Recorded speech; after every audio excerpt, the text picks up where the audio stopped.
The Maryland shootout means millions to Southwest Florida's economy.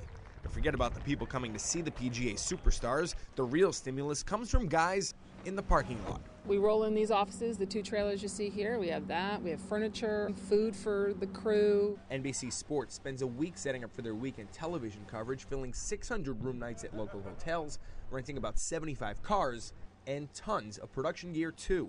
It means tens, maybe even hundreds of thousands of dollars spent by engineers, photographers, and plenty of other workers that you never even knew existed. Golf cart people, the power people, the scaffolding people, spotters and scorers. So we add up to about 125.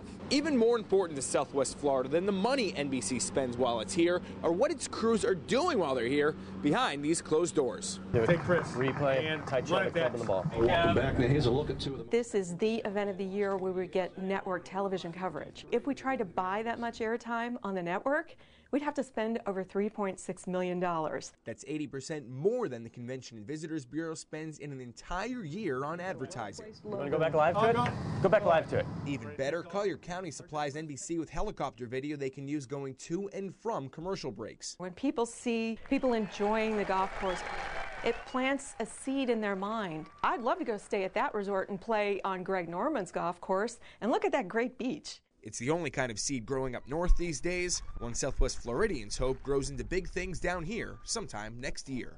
In Naples, Noah Pransky, NBC2.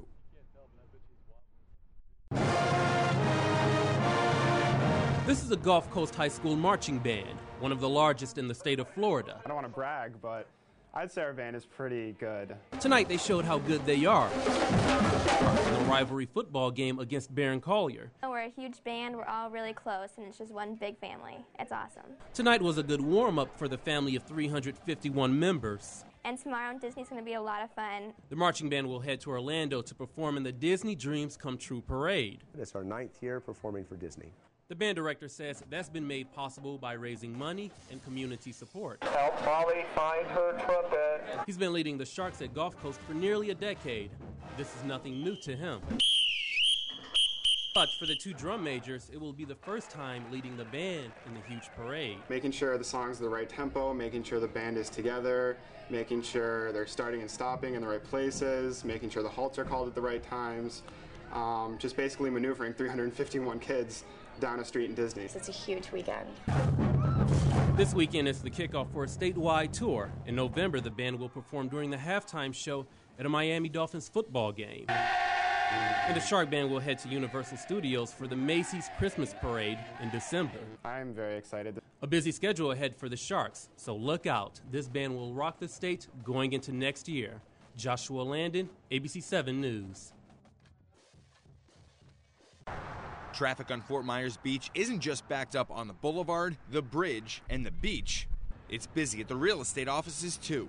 They're just coming in off the street, wanting to find something to rent.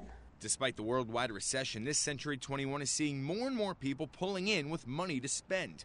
It's helping make up for the huge number of cancellations they saw this fall when the stock market plunged. It was a disaster. It was so bad, and I kept thinking, oh, it's going to get better, it's going to get better. Well, it has. The increased foot traffic isn't just for the rentals. More home buyers are coming out of the woodwork, too. It's a very encouraging sign in a traditionally slow holiday week. People have savings, and some of them have gone down, but they're finding that real estate maybe is a better place to put your money now. Home sales on the island are up a bit from last year, but it's the recent activity exciting realtors. The new prospects are coming just in time for their January and February housing rush. I think it's very encouraging. I think that we've bottomed out here and we'll start trending up. I think at the end we'll say, what were we all worried about? I really, truly do. If this week's activity is any indicator of what to expect in 2009, local realtors should encounter much smoother sailing with very few clouds of uncertainty. On Fort Myers Beach, Noah Pransky, NBC2.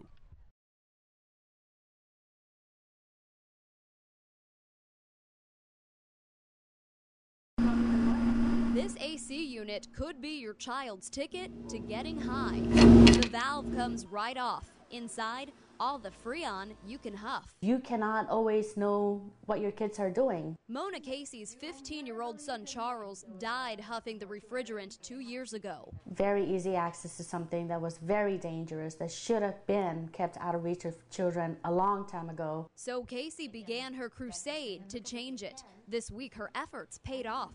The International Code Council, governing all the state's building codes, approved Casey's request to tighten the rules on AC units. Starting in 2010 in Florida, all new AC units will have to come with this special valve cap.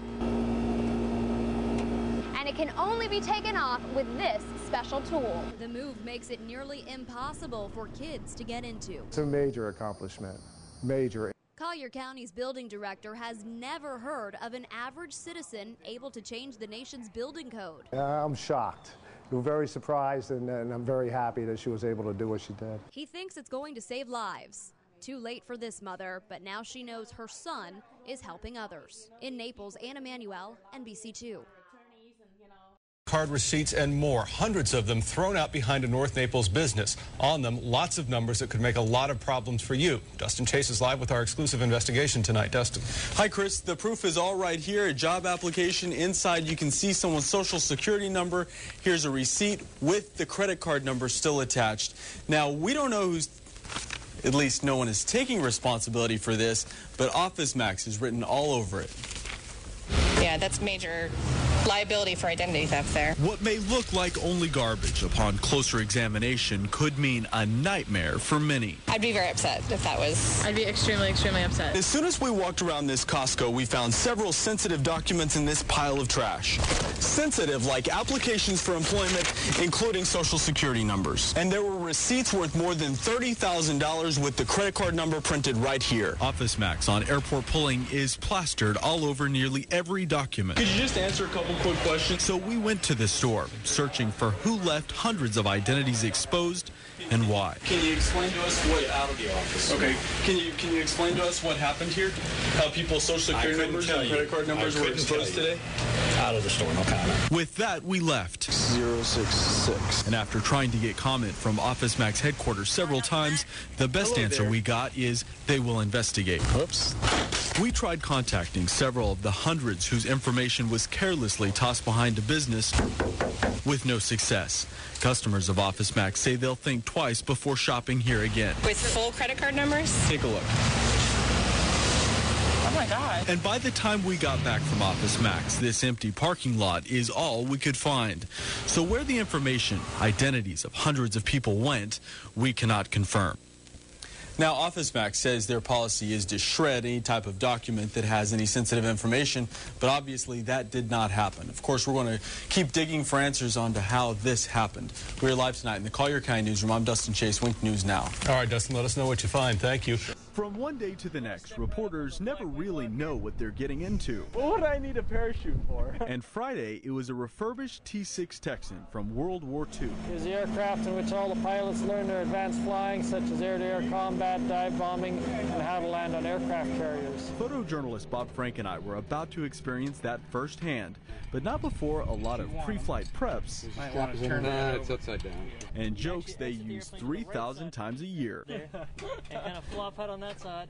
That is to miss the tail of the airplane. Go underneath the tail. That's going to deploy your parachute, and we'll come looking for you because we're going to want our parachute back. The people who buckled us in belong to nonprofit group History Flights. When you're coming back in for the landing, you will not have to do a thing. Okay, thank goodness. You'll put it there. The flight you can buy is custom, as much aerobatics as you can handle, and it must have looked like I wanted the works. There's an air sickness bag here. Not been used for a long time. You'd be the first one. What you pay depends on how much time you want in the air. The ride we got was worth about $200. Your face always that white bottom. We use it for searching for MIAs from World War II, people missing in action. And this program seems to work. In the last 10 years, remains of more than 30 soldiers were recovered. It's quite an emotional experience, especially for the families involved to have their father or grandfather brought home. Many of the people who go with History Flights are vets or their fathers were. And most, just like I did, wonder where their flight lands on the excitement scale. You'd be sitting at about a 7. Felt like about an 11. Near Marco Island, Dustin Chase, Wink News Now. That was something. That was something.